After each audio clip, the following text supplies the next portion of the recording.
धरने को बदनाम करने के लिए बयान दे रहे हो ना, पानी तो हम दे रहे हैं और हमें फीम मांगा हा, अग देसी दारू काट राखी दलवा मांगा हा। हमारे देश को बताते हैं 76-77 साल हो गया आजाद हुए, लेकिन हम देख रहे इस धरने के माध्यम से आज भी शहर में बैठे लोगों को गांव के लोगों से बदबू आती है। आज भी गांव के लोग आजाद नहीं है। आज भी काम में आपको एक आदमी भी नहीं मिलेगा डीसी साहब, एक आदमी भी, क्योंकि काम की मांग थी, काम ने आंदोलन चलाया, काम की एकता से चला। ये किसी का प्लांट किया गया थोपया हुआ आंदोलन नहीं है। जन्नत गांव की पानी की मांग को लेकर के अपना जीवन बलिदान करने के लिए तैयार बैठे हमारे अनशनकारी साथियों, लगातार 35-36 दिन तक एक सफल आयोजन का नेतृत्व कर रही गांव जन्नत की कमेटी, हमारे सामने बैठे संयुक्त मोर्चा के भाई जोगिंदर नैन जी, रतन मान जी, मास्टर बलबीर सिंह जी व अन्य किसानों में काम करने वाले सभी कार्यकर्ता साथी, मेरे सामने बैठे बुजुर्गों, नौजवान साथियों, माताओं बहनों, पत्रकार व छायाकार साथियों और हमारे पूरे हरियाणा प्रदेश में कई साल से समाज का प्रचार कर रहे भाई, समाज के प्रचारी ईश्वर छेतर जी। साथियों, कल हमने 80 में जन्नत की डग्गी का पानी लेके गए थे डीसी में तैयार कर प्रदर्शन कराया था। ये बताया था कि हमारा आंदोलन है किसी राजनीति से, किसी जाति से, किसी धर्म से प्रेरित आंदोलन नहीं है। यह आंदोलन मात्र पानी लेने का आंदोलन है। और जब वो बोतल पानी की डीसी के सामने करी, डीसी पंचायत छोड़ के भाग गया।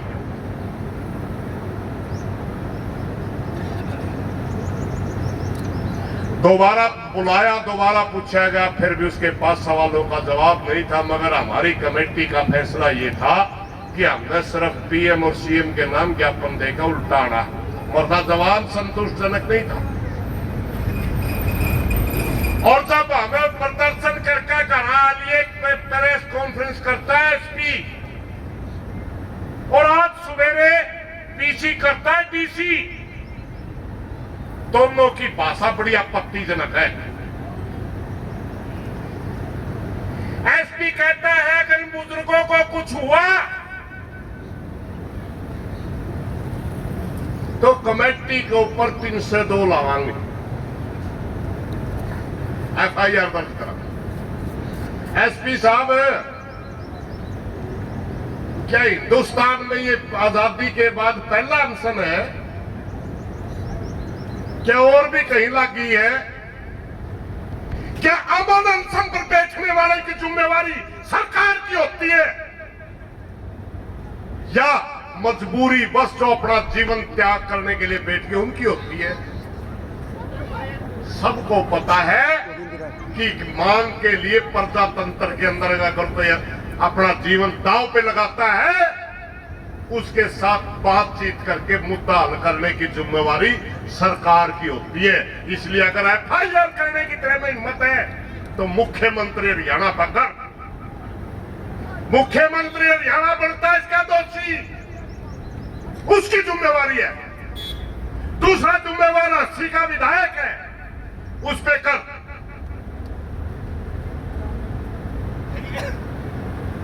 ये भी पानी मांगने खातिर बैठे हैं। किसके सके कमेटी ने बिठा रखे हैं? अपने आप पूछ सकता है कोई, किसी का शक हो इन बुजुर्गों पर, अब भी पूछ सकता है कोई क्यों बैठे हैं या किसी ने बिठा रखे हैं। बड़ी आपत्तिजनक भाषा बोलता है एसपी कि जबरदस्ती बिठा रखे हैं। जबरदस्ती आप कर रहे थे इनको उठाने के लिए। और रात के अंदर जब परसों ये खेल खेला गया, एसपी बड़ा बुखलाया हुआ था, क्योंकि उनकी मंशा ये थी तो रात को खेल खेला गया, ये कल ये ज्यादा संख्या में इकट्ठे होंगे और ये उपद्रव को रुक जाए और हमें इस आंदोलन को बदनाम करने का मौका मिल जाए। अब सुबह डीसी साहब की पीसी फेरागी, वो कहता है मेरी प्रार्थना है बुजुर्गों से कि आप अनशन खोल दीजिए। मेरी प्रार्थना है गांव वालों से, जो गांव में ये चाहते हैं गांव को पानी मिले, वो मेरे से मिलिए। हम पानी की व्यवस्था करने के लिए तैयार हैं। यानी गांव में दो मत बनाना चाहता है, दो ग्रुप बनाना चाहता है। गांव में आपको एक आदमी भी नहीं मिलेगा डीसी साहब, एक आदमी भी, क्योंकि गांव की मांग थी, गांव ने आंदोलन चलाया, गांव की एकता से चल। ये किसी का प्लांट किया गया थोपया हुआ आंदोलन नहीं है। अपनी जिम्मेवारी अफसर निभा नहीं रहे और दूसरों को ऊपर डाल रहे। अरे डीसी साहब, आपकी जिम्मेवारी बनती थी कि मुख्यमंत्री जी के सामने ये बताना कि अलग पाइपलाइन लेना ना लेना वास्तविकता क्या है। ये अलग लाइन से पानी क्यों नहीं चाहता चन्नत? पानी की लड़ाई सिर्फ मूर्ख बनाने वाले न्यारी लाइन तक पानी तो देवा, न्यारी लाइन चन्नत का पन्ना खरकड़ी तो आया नहीं करती भाई, घूट भी नहीं आई। दूसरी बात कहते हैं हम उसी हाइट से जहां से ये पानी आ रहा वहीं से दूसरी लाइन बिछा के पानी दे देंगे। सिंगवा तक जाके पूछियो, 8 इंच की लाइन है, 8 इंच की, और डग्गी में पानी कितना पहुंचा है? 2-2.25 इंच अलग लाइन, क्योंकि खेतों के अंदर टाणियां हैं और छोटी लाइन में चोरी होती है भाई गांव। इसलिए ये चाहता है भाई लाइन का अच्छा तो नहीं हुए रह जाए। क्यों भाईचारा में जुट बजवाया आपस में? कौन रोका हमने?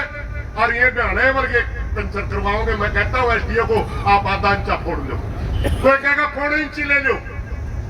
ये सारे चोरी ये भी करवाते, यही चोरी करवाते, फिर रोज धरना लगेगा।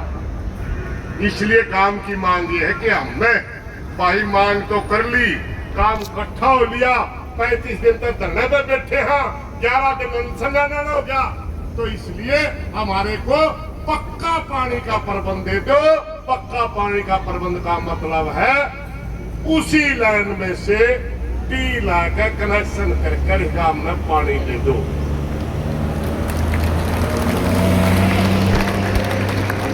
पहले पर हम फैलाया गया कि अमृत 2 योजना के अंदर गांव को पानी नहीं दिया जा सकता। जब हमारे साथियों ने बता दिया जा सकता, हरियाणा में और भी दे रखे, फिर चल के गांव की तरफ से मांग चली गई है 80 से लेकर 94 तक 36 इंच की लाइन दाब रखी है। आका 42 की लाइन दाब दीजिए, 6 हमने दे दो।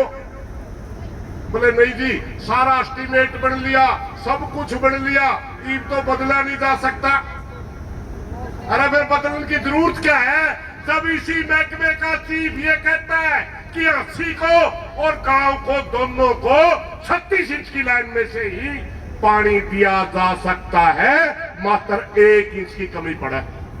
अरे 1 इंच का हमने सोल्यूशन बता दिया था भाई, 6 इंच मांगा। हाँ, अरे 1 इंच अगर 36 में 37 इंच की जरूरत है, 80 को इसको मिलावा तो भाई आधा इंच गांव का काट ले, आधा शहर का काट ले, तो 5.5 दे देता निकले, हो गया ना। उसको 32 की जरूरत है, उनका 31.5 हो जाएगा। इनको 6 की जरूरत है, इनका 5.5 हो जाएगा। मगर एक 80 के विधायक की जिद के लिए प्रदेश के 3-4 करोड़ रुपए तो लगवा देंगे, क्योंकि विधायक की जिद है भाई। हमारे देश को बताते हैं 76-77 साल हो गया आजाद हुए, लेकिन हम देख रहे इस धरने के माध्यम से आज भी शहर में बैठे लोगों को गांव के लोगों से बदबू आती है। आज भी गांव के लोग आजाद नहीं है। आज भी ये कहते हैं कि ये गांव को हम पानी नहीं देंगे।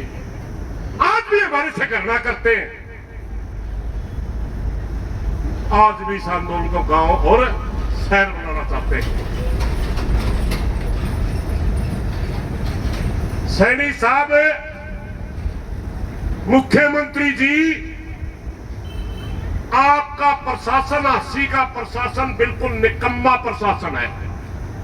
या आप इन पे पूछ नहीं रहे, या तो प्रशासन ने हिसार के 80 के डीसी ने सीएम साहब के पास जाकर के सारी स्थिति क्लियर करनी चाहिए थी कि मात्र एक विधायक की जिद की वजह से ये धरना चल रहा है।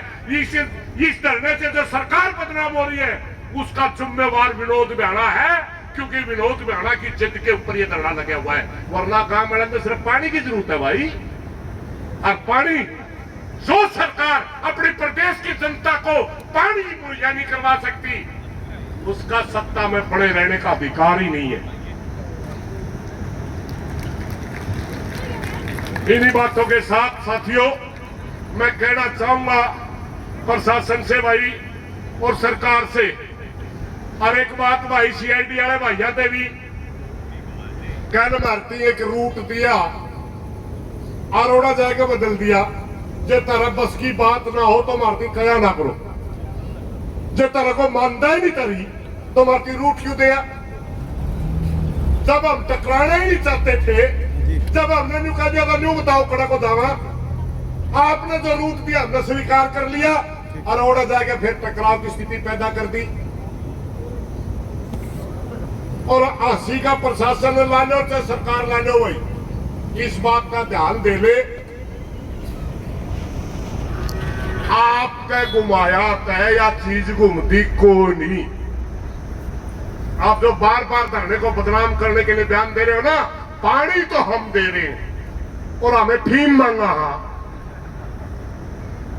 अग देसी दारू काट रखी तलवा मांगा। हमें मांगा पानी, और पानी की स्थायी व्यवस्था। जो आप अलग लाइन की बात कर रहे हो, वो गांव को पानी नहीं मिल रहा, वो आप इनकार कर रहे हो गांव को। और धमकी ना दो भाई, एसपी साहब,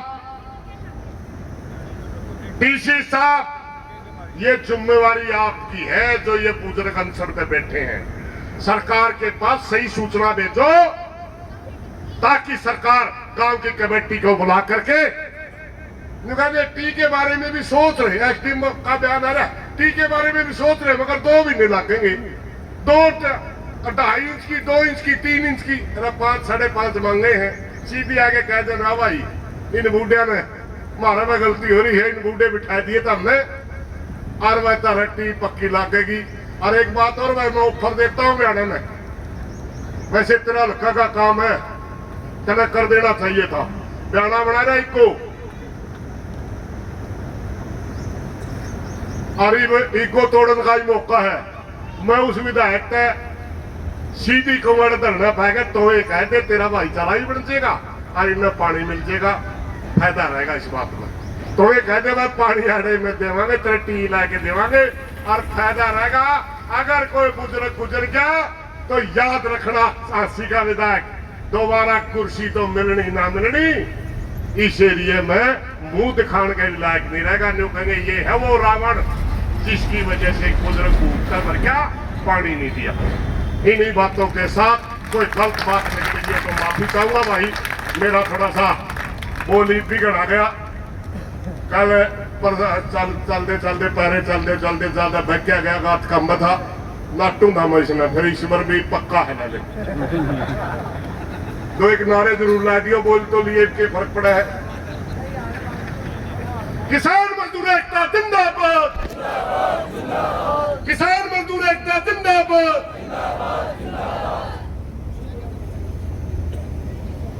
मैं वही नारा फिर दोबारा, जब भाईचारा एकता करता है